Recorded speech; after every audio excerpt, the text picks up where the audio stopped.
Starting. All right.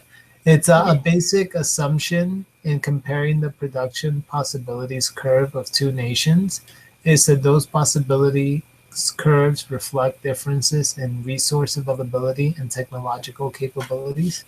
Yep.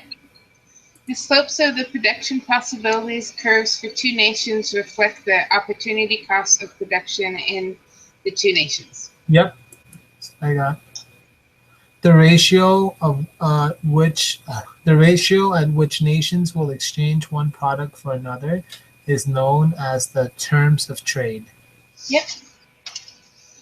In a two-nation world, comparative advantage in the production of a particular product means that one nation can produce the product at a lower domestic opportunity cost than the other nation. Yep.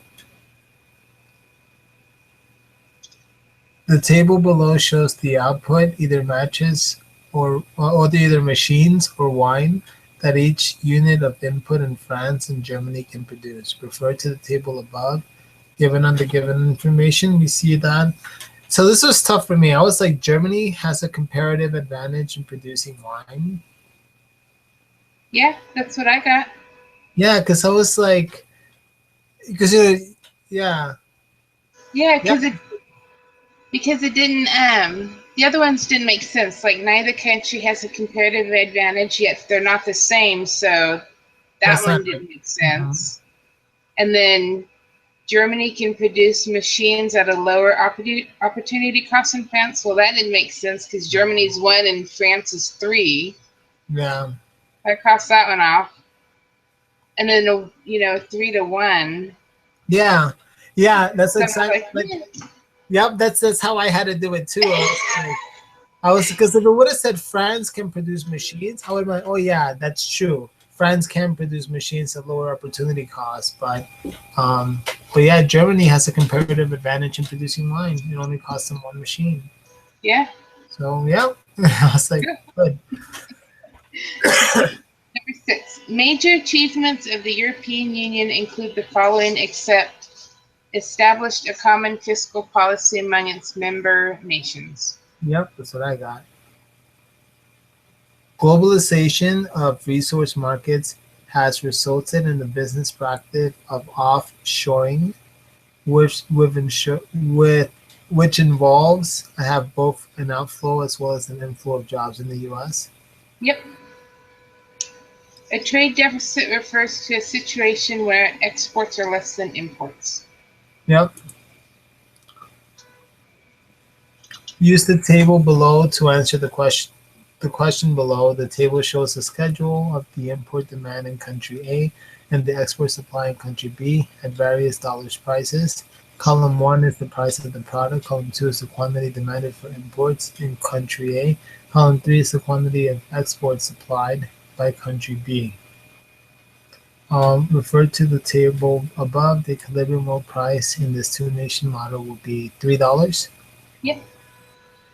Which of the following is a valid counter-argument against using tariffs to protect high wages from cheap foreign labor? The benefits of such tariff policy will go to the business, not workers. What did you get? I got wage rates in nations are largely determined by productivity, not trade tariffs. Okay, that was my first guess, or my first choice, and then I was like, well, I don't know if that sounds right. Yeah, I because wasn't like sold on it. I was still iffy about this one. But yeah, for me it was. I mean, because the tariffs wouldn't. Because usually when they place tariffs, the tariffs don't go for the benefits don't go for the business. It just goes for to the government.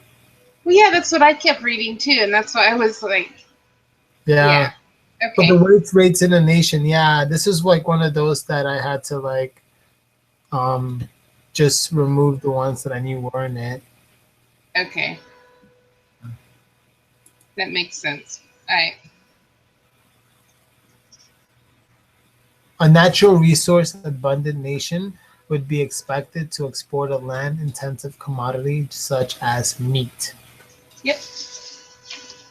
A tariff is a tax. Yep. Import quotas on products will reduce the quantity of imported products and increase the price to the consumers. Yep. From an economic perspective, studies of the costs of trade barriers show that they far exceed their benefits for society. Yep.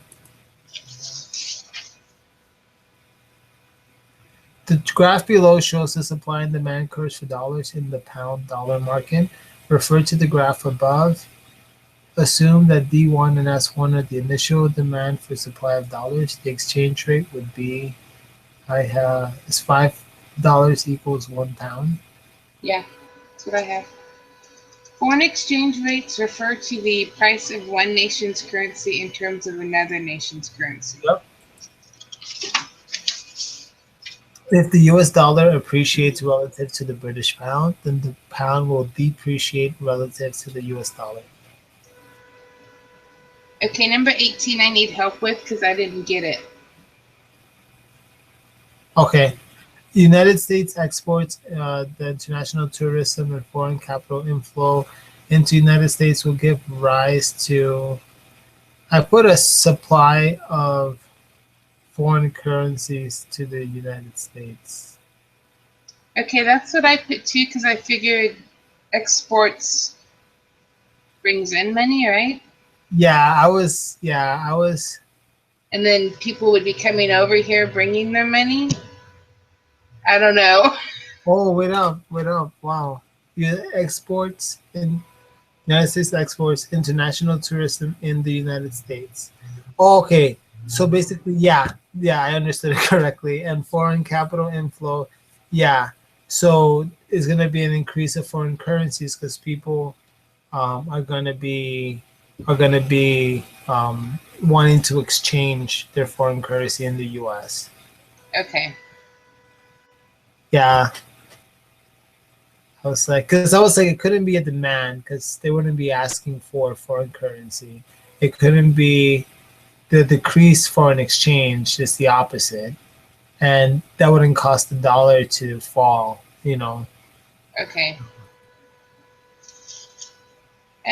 Number 19. Which of the following shows the net difference between how much Americans forgave in debts owed to them by foreigners compared with how much foreigners forgave debts owed to them by Americans? Capital account? Yep, that's what I got.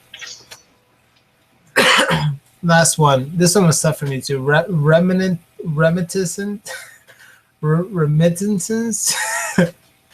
Remittances of Mexican workers in the U.S. to their families in Mexico are included in the U.S. balance of payments as a debit in the section of, I put net international transfer.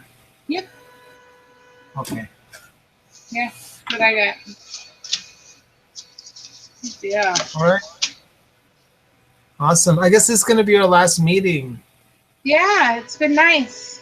Yeah, it's been good. I think I've had a lot of fun. It's been really, really succinct. We've kept it pretty effective and straight to the point. Yeah. We got 100. Yay. Awesome. Cool. Well, what classes are you planning to take next semester? Are you taking any online classes? Yeah, because I'm in California, they're all online. So I'm taking, I think it's the business foundation class, and then fundamental or humanities. Yeah, I'm taking a humanities class. Is it the foundations? Is it the 1 credit class? Yeah. That's a tough 1 credit class. That's what I've heard. You know what? Let me stop the broadcast real quick so we can save this.